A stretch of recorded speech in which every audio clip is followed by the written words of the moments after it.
viagens no tempo e OVNIs são dois temas que geram muitas teorias e um emaranhado de conspirações.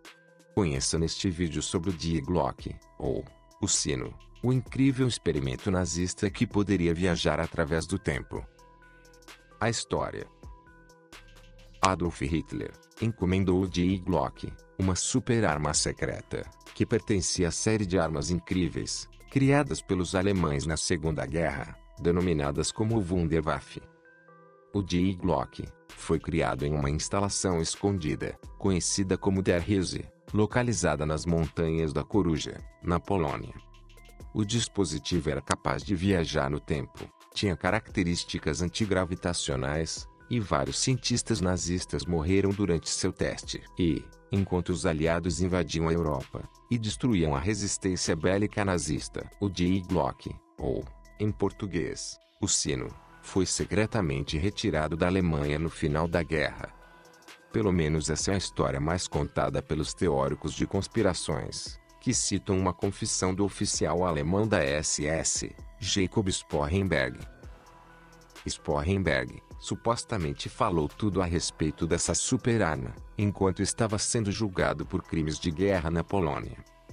O pesquisador polonês, Igor Witkowski, afirma que, quando ativado, o campo de energia produzido pelo Die Glocke cobriria uma área de até 200 metros. Dentro desta zona, qualquer um perto demais morreria, e as plantas sofreriam decomposição, até se transformarem em lodo escuro. Witkowski também afirmou que essa suposta máquina do tempo produziria imagens do passado em seu topo espelhado, durante a operação Die Glocke, a arma secreta nazista. No ano 2000, Witkowski publicou o livro A Verdade sobre a Wunderwaffe, e alegava a existência do que chamou de sino nazista. Ele escreveu que descobriu a existência do sino ao ler transcrições de um interrogatório e depoimentos de um julgamento por crimes de guerra, realizado em 1950, na Polônia, onde Jacob Sporrenberg, um ex-oficial alemão, contou sobre a existência do Die Glocke. O escritor diz que as transcrições confidenciais lhe foram mostradas em agosto de 1997, por um contato da inteligência da Polônia, que alegava ter acesso a documentos do governo polonês sobre armas nazistas secretas. Witkowski diz que só foi autorizado a transcrever os documentos, não podendo fotocopiá-los. Cientistas do Terceiro Reich trabalhando para a SS, numa instalação alemã conhecida como Gigante Der Riese, em alemão, próxima a Mina Venceslau, na fronteira com a República Tcheca, teriam criado o sino. Witkowski visitou o local para o documentário OVNIs Evidência Escondida, da TV britânica Canal 4.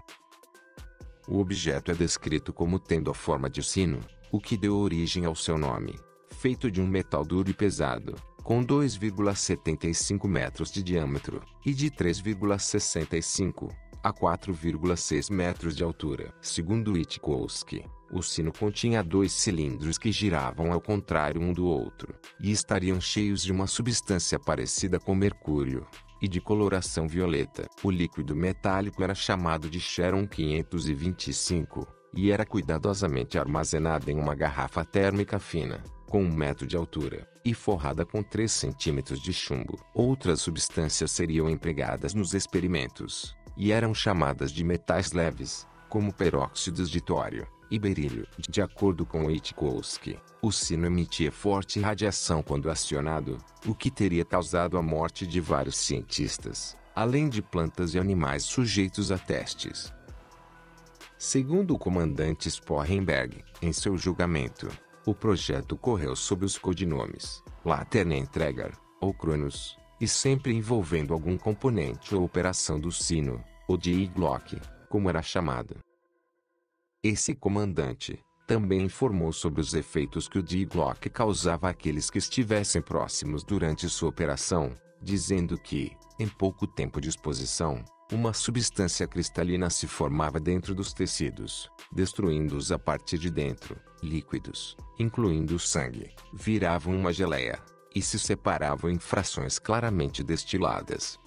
Baseado em indicações externas, Witkowski especula que as ruínas de uma estrutura metálica, chamada de Hang, na vizinhança da mina Venceslau, pode ter servido para testes, em um experimento sobre a propulsão antigravitacional gerada pelo sino.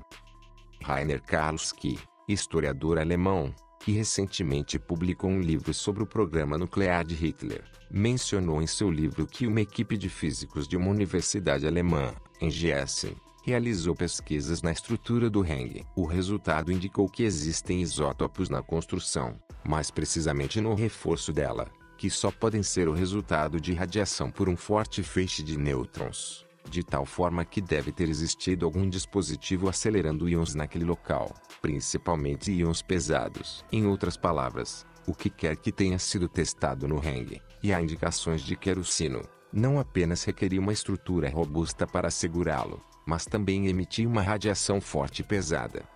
Uma chave para entender os segredos do sino é o engenheiro e administrador alemão Hans Kammler, que começou como servidor civil no Ministério Aéreo do Reich e cuja ambição levou à SS, onde se tornou o chefe das divisões de construção e obras, que comandavam os campos de concentração. Kammler chegou a general da SS, tendo sob sua administração, não só todos os programas de mísseis e aeronaves, mas também de pesquisas próprias, que ele mesmo direcionava e comandava, acabando por montar uma operação secreta no vasto complexo industrial Škoda, na Tchecoslováquia, país que a SS considerava como seu próprio domínio privado. Sem dúvida, os segredos eram a garantia de segurança de Kammler, principalmente quando a guerra parecia chegar ao seu fim. Em meados de abril de 1945, ele sumiu do mapa, juntamente com Sino. Mesmo sendo um líder entre os nazistas, longas buscas nos arquivos nacionais dos Estados Unidos não possibilitou encontrar nenhuma menção a ele. Muitos pesquisadores consideram inconcebível a ideia do indivíduo mais poderoso, fora do círculo íntimo de Hitler, ter sido esquecido, ou ter desaparecido tão facilmente. Aparição do OVNI nazista. Nos Estados Unidos, em Kecksburg, no dia 9 de dezembro de 1965, uma bola de fogo grande e brilhante foi vista por milhares de pessoas, em pelo menos 6 estados dos Estados Unidos, e em Ontário, no Canadá. O objeto riscou o céu, sobre a região de Detroit, Michigan, Windsor e Ontário. Testemunhas na pequena vila de Kecksburg, na Pensilvânia, disseram que algo atingiu um bosque. Um garoto disse ter visto o objeto pousar. Sua mãe viu uma fumaça azul saindo desse bosque, e alertou as autoridades. Outras testemunhas de Kecksburg, incluindo bombeiros voluntários, disseram ter encontrado um objeto, que tinha forma parecida com um sino, e do tamanho de um fusca. Também disseram existir uma escrita, lembrando hieróglifos egípcios ao redor de sua base. Posteriormente, uma intensa presença militar, principalmente do exército, assegurou a área, mandando os civis saírem, e remover um objeto com um caminhão.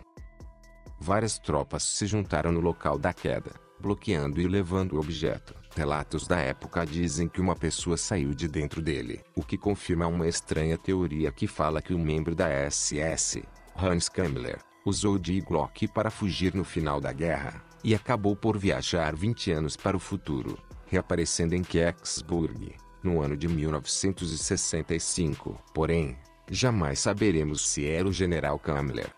Em dezembro de 2005, a NASA afirmou ter estudado o objeto e concluído tratar-se de um satélite russo, mas disse que seus arquivos sobre o caso estavam perdidos desde os anos 90.